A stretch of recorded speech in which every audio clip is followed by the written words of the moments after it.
The NFL draft is one of my favorite things, and I absolutely love reading through mock drafts, seeing which players are hyped up, and then ultimately how most of them pan out.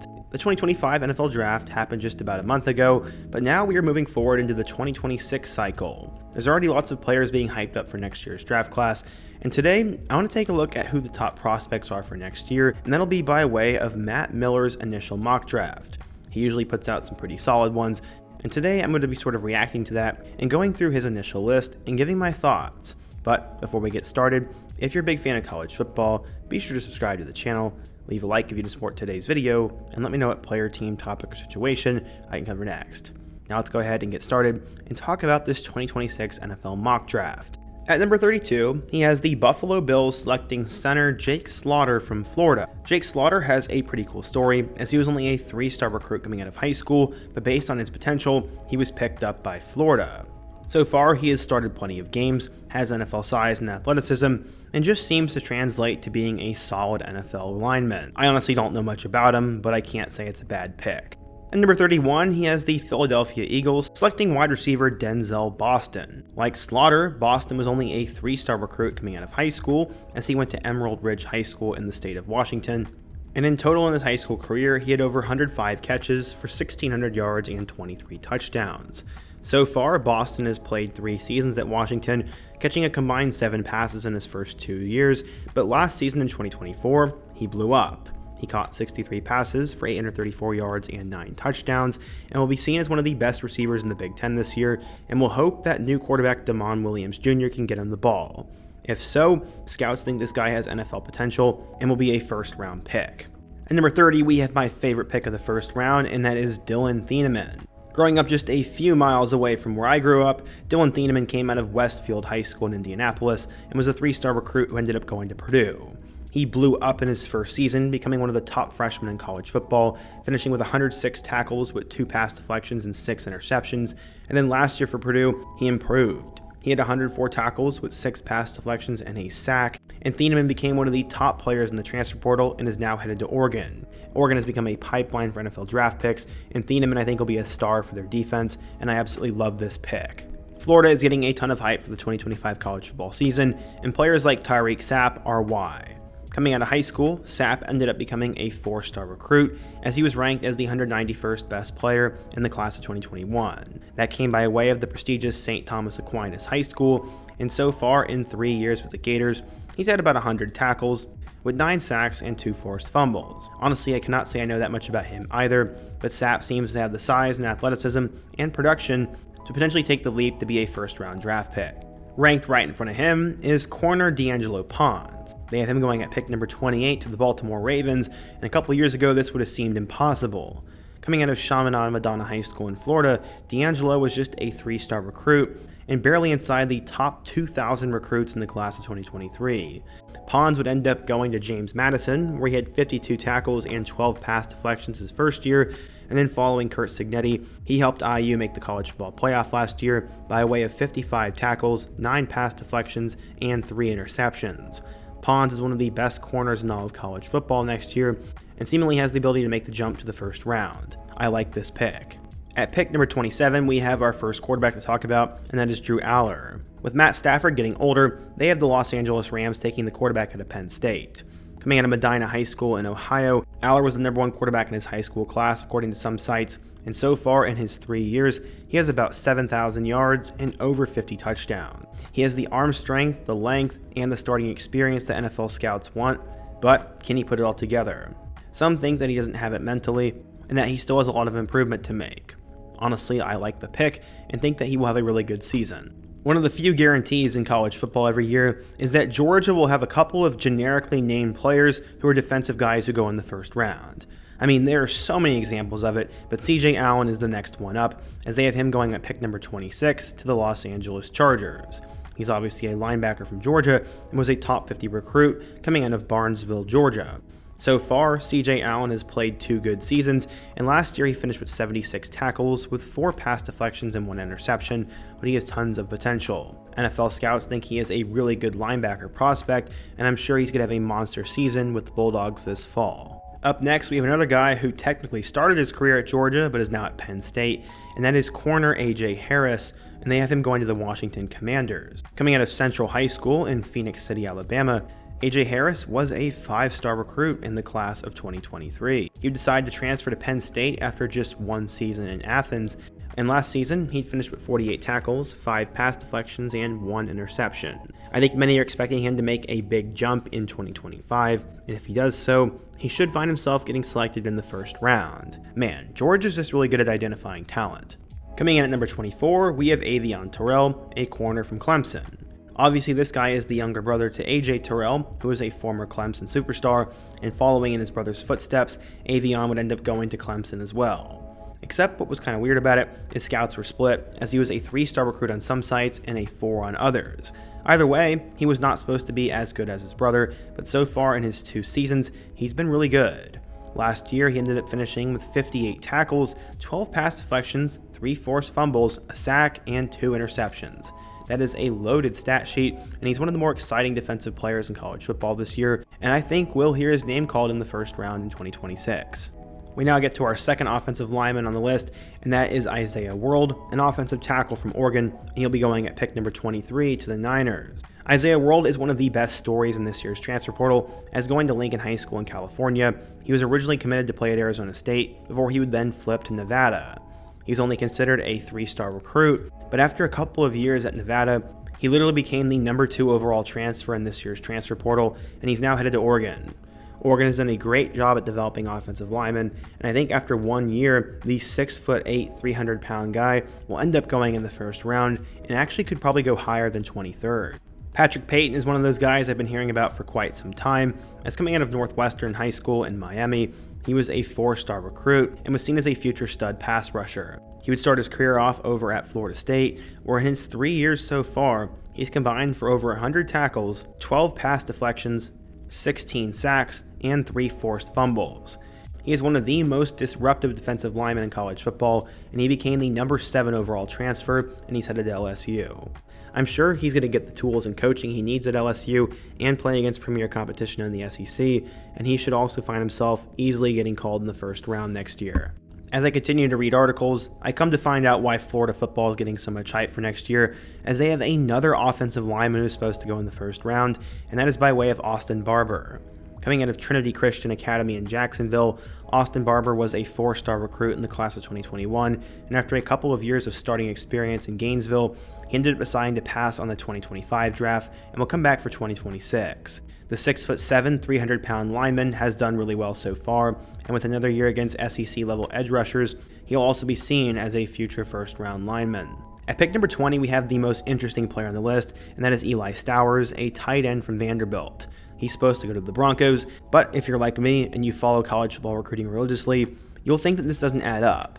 Stowers was originally a 4-star quarterback coming out of Denton Guyer High School, and he came right before Jackson Arnold. The 4-star ended up committing to Texas A&M, but after just 2 years of playing quarterback at A&M, he would transfer to New Mexico State, where he ended up switching to tight end and became Diego Pavia's top weapon. The two of them would both transfer over to Vanderbilt for 2024, and last year Stowers had 49 catches for 638 yards and 5 touchdowns. He'll be back for his final season. I guess he's the number 1 tight end prospect for 2026, and he's got an interesting story. It would not be an NFL mock draft without having some Alabama players, and at number 19, they have the Green Bay Packers selecting LT Overton, an edge rusher from Bama. Overton was a 5-star recruit as he came out of Milton High School in Georgia, and was a part of that epic Texas A&M recruiting class. After just 2 years at A&M though, he would transfer to Alabama.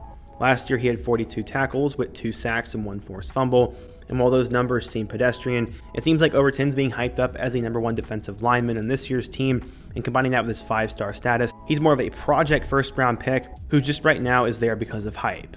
We'll see if he delivers. Ranked right ahead of him is another Alabama defensive lineman, and that is Tim Keenan III, and he'll be going with pick number 18 to the Vikings. Keenan has a really inspiring story, as unlike most Bama recruits, he was only listed as a 3-star recruit on 24/7 Sports, and came out of Ramsey High School from Birmingham. Keenan so far has started 2 years, and he's combined for about 80 tackles, 2 pass deflections, 3.5 sacks, and he has a lot of experience. With 1 more good season, many believe he has the translatable skills to be a first-round pick, and I currently also think he's just here because of hype. We now get to our number 1 running back for next year's draft class, and that is Jeremiah Love from Notre Dame. I've been following this guy for years now, as I'm a Mizzou fan, and he went to Christian Brothers College High School in St. Louis, and he ended up deciding to go to Notre Dame instead of Mizzou. It ended up being the right choice for him, as Jeremiah Love played solid in 2023 as a freshman, but absolutely burst onto the scene last year. Love helped Notre Dame go all the way to the national championship, and he had about 1,100 yards and 17 touchdowns, and also that 98-yard touchdown against Indiana in the playoff.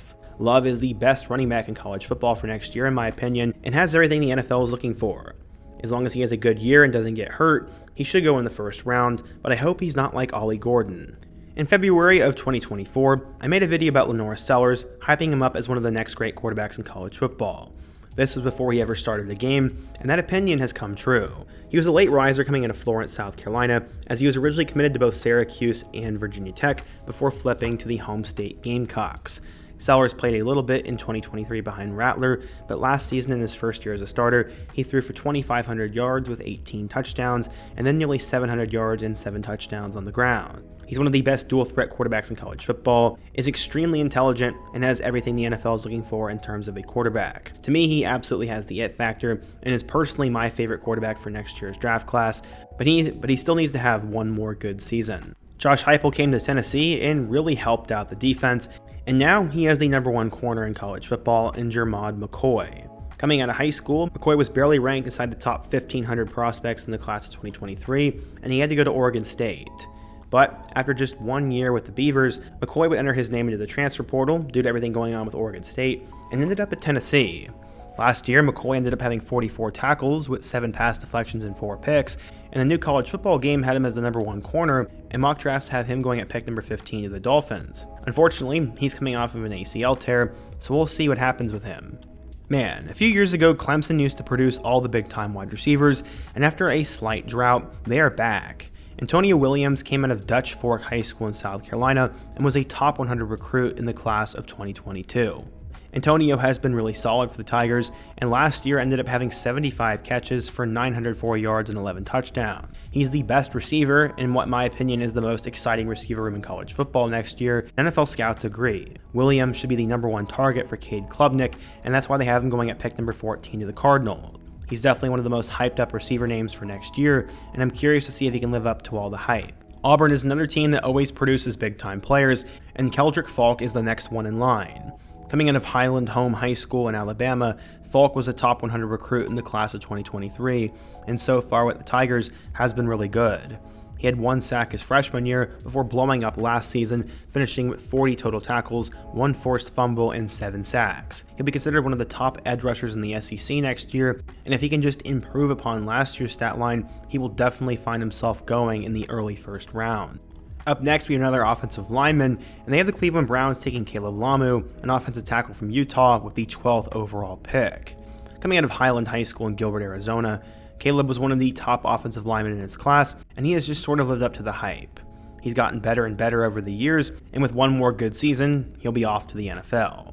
There's not much else to say about him. At pick number 11, they have the Indianapolis Colts selecting Garrett Nussmeier, a quarterback from LSU. That is basically putting the nail in the coffin for Anthony Richardson, and I don't blame them, but having Nussmeier go that high to me is a little bit questionable. He was a 4-star recruit coming out of high school, the son of a big-time coach, and so far at LSU, he has 1 year of starting experience.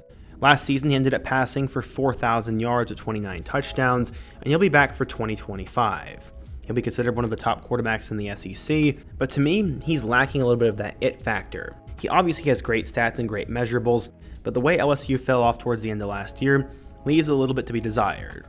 He can easily get all that back in 2025 though, and with one more good season, Nussmeier will definitely be a first-round pick. Just like Florida, this will be the second offensive lineman that Utah produces, and he'll go at pick number 10 to the Seattle Seahawks. Spencer Fano was also a big recruit, as he was a top 50 player nationally in the class of 2023, and he's a local product from Timpview High School out in Provo.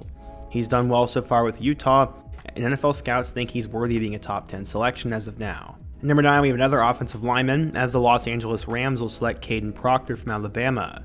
I did a video on this guy a couple of years ago, as he was one of the fastest rising players in the class of 2023, and he was local to the Iowa Hawkeyes, so he decided to commit there. This is one of the biggest gets in school history, but he would then flip to Alabama.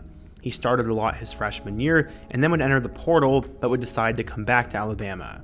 He had that whole weird saga with the Hawkeyes, and ultimately Iowa sort of got played here, but whatever team takes him will be getting someone that's the real deal. Bama is becoming a Tier 1 producer of offensive linemen, and Proctor is just the next one out on their assembly line. At number 8, we have a very intriguing pick, and that is Jordan Tyson, a wide receiver from Arizona State. Tyson's one of the more intriguing players on this list as well, as he was only a 3-star recruit in the class of 2022, coming out of Allen, Texas. He would decide to commit to Colorado, and after not really doing anything there, and he would transfer after the 2022 season. He'd not play at all in 2023, but this past year, he became the top weapon for Sam Leavitt, as he caught 75 passes for 1,100 yards and 10 touchdowns. Him and Leavitt both returned for the 2025 season, and if Tyson can put up similar numbers, it looks like some scouts have him going in the top 10. I don't know if I necessarily agree with him going that high, but he's definitely a really solid player. At number 7, we have another edge rusher, and that'll be in form of Reuben Bain Jr. They have him going with pick number 7 to the Las Vegas Raiders by way of Miami, and coming out of high school, Bain was always supposed to be here. He came from a big high school in Miami Central and was the number 62 overall player in the class of 2023. Bain has so far played 2 years for the Hurricanes, and he has a total of 11 sacks and 3 forced fumbles, but pretty much checks every box for an edge rusher. The NFL can't wait to get their hands on him, but I think he needs to have one more big season before he can be considered a top 10 pick. I know a lot of people have given me flack for saying that Clemson's one of the best teams in college football this year, but they're really proving it. They will end up having 3 guys go in the top 6 according to this mock draft, and one of them is Peter Woods. He was a 5-star recruit in the class of 2022 by way of Thompson High School in Alabama, and Woods has started from day 1. He's one of the scariest players in college football, and so far has 3 sacks and nearly 60 tackles in his 2 seasons. Stats don't really tell the whole story. Peter Woods is extremely disruptive and is definitely worthy of a top 10 pick. Now as we get into the top 5, we get to talk about Caleb Downs. His older brother Josh Downs helped pave the way for him, but coming out of Mill Creek High School, Caleb was even better. He was considered a 5-star recruit and the number 8 player in the class of 2023, and after one dominant season at Alabama, he became the number 1 transfer in 2024 and also helped dominate for Ohio State in 2024. This guy is excellent and one of the top players in all of college football, and I assume after one more good season at Ohio State, will find himself going top 5. He pretty much checks every single box. Texas had an insane 2025 draft class, but this is their first guy on the list, as it'll be Anthony Hill Jr. Coming out of Denton Ryan High School, Anthony Hill was an absolute superstar and was a humongous addition for the Longhorns. The 5-star so far has played in 2 seasons, and as a freshman he had 67 tackles with 5 sacks, and last year he got even better. Anthony Hill had 113 tackles with 8 sacks and 4 forced fumbles, and honestly, he might be the most exciting defensive player in college football next year. Anthony Hill is so much fun to watch and will definitely make a huge impact at the NFL level. Our second Clemson defensive lineman in the top 10 is going to be TJ Parker. Like another guy on this list, he came out of Phoenix City, Alabama by way of Central High School, and he was a top 50 recruit in the class of 2023. Parker so far has been really good for the Tigers, as he had 30 tackles and 5.5 sacks as a freshman, and then this past season he had 57 tackles and 11 sacks. He's one of the premier players in all of college football for 2025, and with just one more good year, he'll be the top edge rusher off the board. This guy is a lot of fun to watch, and he'll go down as one of the all-time greats in Clemson football history. At number 2, we have another offensive lineman, and that is Francis Malinois. I believe he had a brother named Francesco who just got drafted, but I could be wrong on that. Coming out of high school, he was the number 6 overall recruit in the class of 2023, so honestly, he's just following the route that was placed before him. He went to IMG Academy, so of course this guy is going to be the number 2 overall pick. There's not much else to say about him, except the fact that he really just does everything you want in an offensive lineman, and with a good year, will probably go in the top 5. And finally at number 1, we have a surprising pick, and that is Cade Klubnik. The Cleveland Browns literally just drafted both Dylan Gabriel and Shedeur Sanders, so I'm not sure why they'd take another quarterback, but they're assuming that both of those guys are going to be bust. Cade Klubnik going number 1 overall was not exactly what I expected, as he's extremely good, but I never thought of him as a number 1 overall caliber player. Klubnik was a 5-star recruit coming out of the state of Texas, and so far in 2 starting seasons for Clemson has shown that he at least has NFL starter potential. This past season was Cade's best, as he finished with 3,600 yards and 36 touchdowns to go alongside 7 more scores on the ground. Honestly, Cade is a winner, has played in a good system, can both pass and run the ball, and I guess just looks like an NFL quarterback, so taking him at number 1 overall wouldn't be the worst pick in the world, but I'm not sure if that's actually going to come to fruition. Honestly, I'm kind of surprised that Arch Manning was not on this mock. Honestly, I'm surprised they didn't have Arch Manning at number 1, and he wasn't even on this list at all, but we'll see what happens at the quarterback spot. So yeah, today we went through an initial mock draft and talked about some of the top players for the 2026 draft, and what do you guys think? What do you think Matt got right and wrong on this list? Who's your favorite draft prospect for 2026? And what topics should I do next? Be sure to let me know down below, leave a like if you support today's video, subscribe if you're new, and check out my other videos on the end screen. Hope to see you guys again soon, but until next time, peace.